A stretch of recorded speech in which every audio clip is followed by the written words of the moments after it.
ओम नमो भगवते वासुदेवाय। जय श्री हरि। आप सभी श्रद्धालु भक्तों का हमारे चैनल में हार्दिक स्वागत है। आज से हम प्रारंभ कर रहे हैं पावन आषाढ़ मास की दिव्य कथा का प्रथम अध्याय। शास्त्रों में आषाढ़ मास को भगवान श्री हरि विष्णु का अत्यंत प्रिय महीना बताया गया है। इस मास में कथा श्रवण, भक्ति, दान, जप और व्रत करने से अनेक जन्मों के पाप नष्ट होते हैं तथा भगवान विष्णु की विशेष कृपा प्राप्त होती है।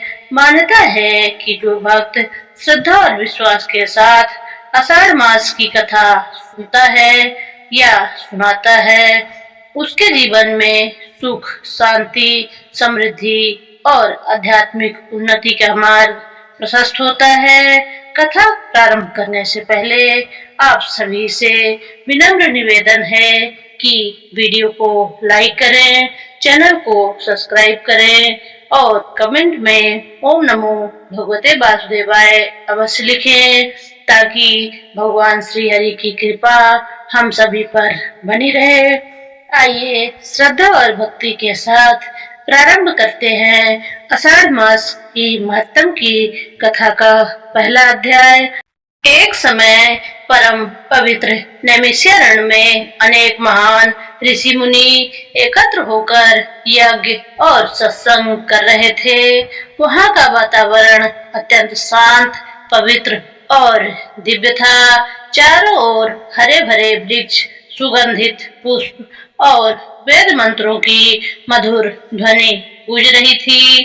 कुछ समय बाद महापुराणों के महान ज्ञाता लोम हर्षण सूत जी वहां पधारे। सभी ऋषियों ने उनका आदर पूर्वक स्वागत किया, उन्हें श्रेष्ठ आसन पर विराजमान किया और विनम्रता पूर्वक कहा, हे सूत जी, आप वेद, पुराण, इतिहास और समस्त शास्त्रों के ज्ञाता हैं।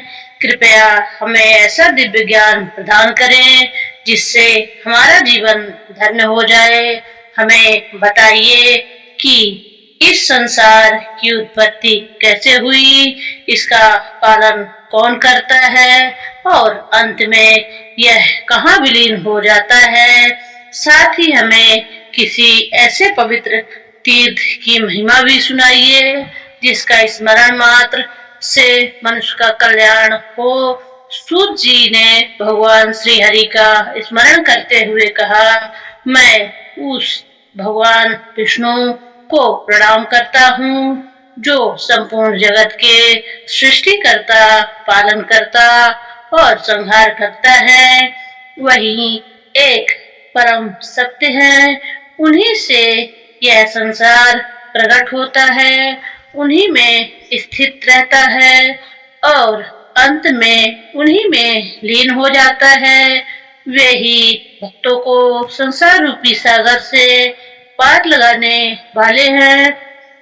इसके बाद सूत जी ने कहा, अब मैं आपको वही पवित्र कथा सुनाता हूँ जो स्वयं ब्रह्मा जी ने देवर्षि नारद और महान ऋषियों को सुनाई थी।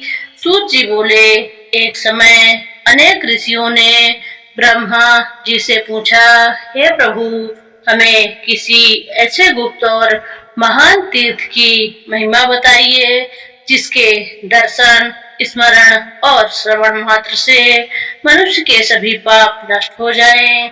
ब्रह्मा जी बोले, हे मुनियों, यही प्रश्न एक बार देवर्षि नारद ने मुझसे पूछा था। आज मैं वही उत्तर तुम्हें सुनाता हूँ। ब्रह्मा जी ने कहा, तीनों लोकों में 4 प्रकार के तीर्थ प्रसिद्ध हैं, देव तीर्थ, असुर तीर्थ, अर्ष तीर्थ और मनुष्य तीर्थ। इसमें भारतवर्ष को कर्म भूमि और तीर्थ भूमि कहा गया है। यहाँ की पवित्र नदियाँ, पर्वत और तपोभूमियाँ मनुष्य को धर्म, अर्थ, काम और मोक्ष प्रदान करती हैं। उन्होंने आगे बताया कि गंगा, यमुना, सरस्वती, नर्मदा, गोदावरी, कृष्णा, तुंगभद्रा, तापी आदि पवित्र नदियां देव तीर्थ हैं। इनका श्रद्धा से स्मरण और स्नान करने से मनुष्य के पाप नष्ट होते हैं और उन्हें पुण्य की प्राप्ति होती है। इसके बाद ब्रह्मा जी ने दैत्यराज महाबली की कथा सुनाई। दैत्यराज बलि अत्यंत पराक्रमी, सत्यवादी, दानी और धर्मात्मा थे। उनके राज्य में प्रजा सुखी थी। किसी प्रकार का अन्याय, भय, अकाल या रोग नहीं था। उनके यश से तीनों लोग गूंज रहे थे। देवताओं को चिंता हुई कि यदि बाली का प्रभाव इसी प्रकार बढ़ता रहा तो स्वर्ग पर उनका अधिकार समाप्त हो जाएगा। इसलिए सभी देवता भगवान श्री विष्णु की शरण में पहुंचे और अपनी रक्षा की प्रार्थना की। भगवान श्री विष्णु ने देवताओं की प्रार्थना को स्वीकार की और माता अदिति के गर्भ में पावन अवतार धारण किया। उसी समय दैत्यराज बाली अश्वमेघ यज्ञ कर रहे थे। यज्ञ में जो भी याचक आता है, बाली उसे इच्छा अनुसार दान देते थे। भगवान वामन एक तेजस्वी ब्राह्मण बालक का रूप धारण करके यज्ञशाला में पहुंचे। उनके दिव्य तेज को देखकर सभी आश्चर्यचकित रह गए। राजा बाली ने उनका आदर पूर्वक स्वागत किया और कहा, हे ब्राह्मण देव, आप जो चाहें मुझसे मांग लें। भगवान वामन ने मुस्कुरा कर कहा, राजन, मुझे केवल 3 पग भूमि चाहिए।